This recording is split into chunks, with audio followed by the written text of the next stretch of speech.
boosting support that much more. A general strike in October resulted in the paralysis of the economy, with vital industries being shut down, sealed the Shah's fate. By autumn, popular support for the revolution was so powerful. A military government headed by General Ghulam-Reza Azhari replaced conciliatory Prime Minister Sharif Emami. And Sullivan at the State Department, I think the Secretary of State sort of shared Sullivan's views, perhaps not as stridently as Sullivan did. But what they did do is bring in a guy by the name of Stan Escudero, who was a later ambassador to, I think, Azerbaijan and some other, one other country in the Caucasus after the breakup of the Soviet Union. And Escudero was a kind of a controversial figure in the sense that he had been an outspoken critic in the mid-'70s of our support, essentially of putting all the American national security eggs in the Shah's basket and putting so much on him. It goes back to your question about, the wisdom of, with such a flawed leadership of U.S. putting everything on him. And Escudero was critical of that. But it almost terminated his career because it ran counter to what then Secretary of State Kissinger was advocating, the U.S. policy and the Ford and tail end of the Nixon administration.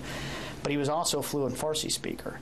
And so when the revolution happened, Sullivan asked for Escudero, or somebody like Escudero who comes in, to infiltrate the crowds, which he does, specifically to try to get a sense of what the ground truth is with the demonstrators. And Escudero ends up reporting back repeatedly with Sullivan on, he meets religious leaders, he meets student leaders, he gets a very good sense of the opposition to the Shah, reports back to Sullivan, and essentially convinced with Sullivan's views that the Shah is done. This is a widespread opposition movement. It goes across not only religious but all the stratas, from the bazaar to the Gom and the religious movement, and even in elements within the military. And so that influences Sullivan's decision as well, sort of reinforces his view that the U.S. needs to look beyond the Shah. But that's not what Brzezinski in Washington wanted to hear. The time that almost everybody realized there was a problem, that maybe it had gone too far, was at the time of the Ashwa Teshwa riots in early December. News came out that they were going to have a massive demonstration. They said they were going to have it. The Army threatened to stop it. And it was the general, the senior general. Well, there are two things. The senior general in the Army went over to Khomeini in the end in February, and that's why all the generals were caught and shot. But there were other serious, the armored commander would have fought all the way through, but he didn't know. He was killed at Jaleh Square when the revolutionaries came out in September 11th. 71, but so things were getting bad. When the demonstrations took place, had 1,200,000 people in the streets, and I did most of the count. I was experienced at Berkeley, where I used to count the demonstrators for the local press. About 1,200,000, no violence. And everybody concluded the Shah was gone.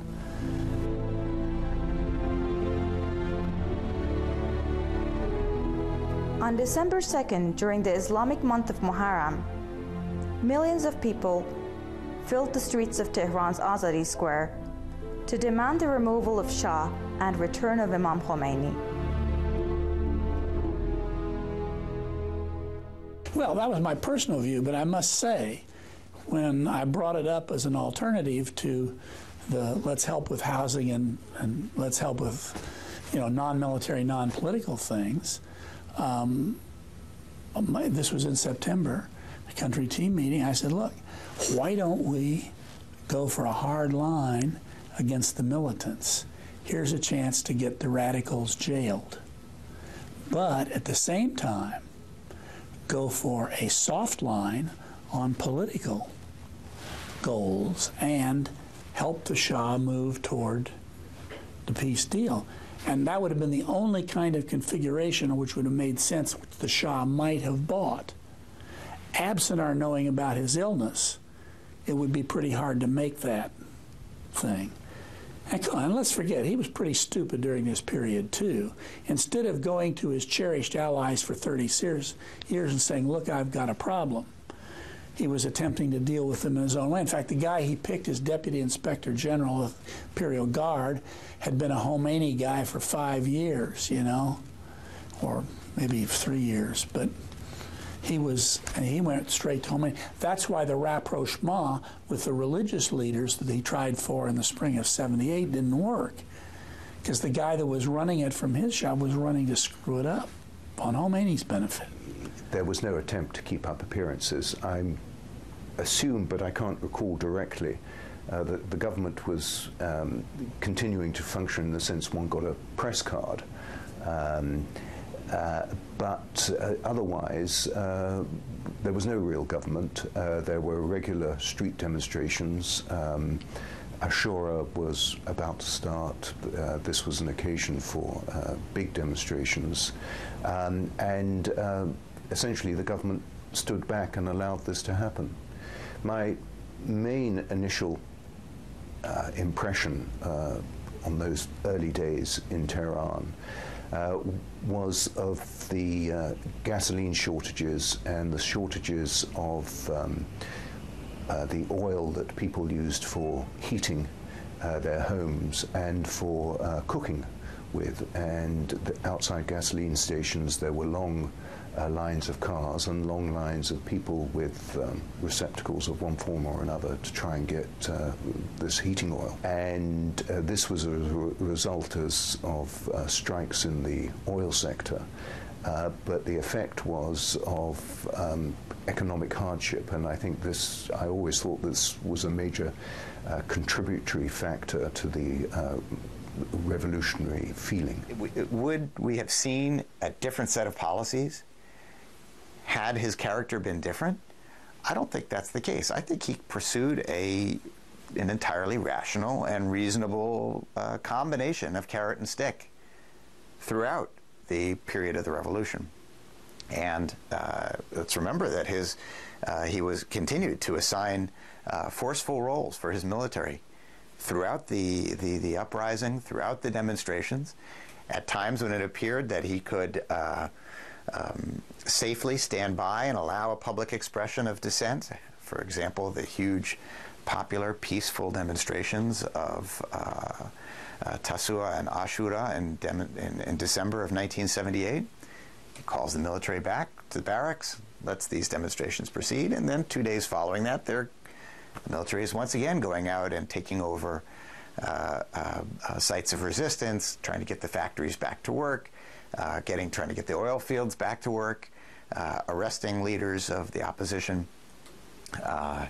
In other words, it seems to have been a fairly active combination of policies. Doesn't seem like he was handcuffed. It doesn't seem like he was psychologically broken down, or that somebody who was more forceful would have been any more successful. I think in those years they were overconfident that they didn't accurately measure the magnitude of what they were up against. By '77, there were these huge demonstrations. I don't remember the first year I participated, but whenever I was there and there was a demonstration, I joined it and would march with it. And I remember a time or two there'd be a picture of him. I'd usually be on the edge of in the big ones, they'd have the men on one side and women on the other, but they'd have large and growing crowds. And they had tragedies like Jolly Square in August of '78, I guess, whatever year it was.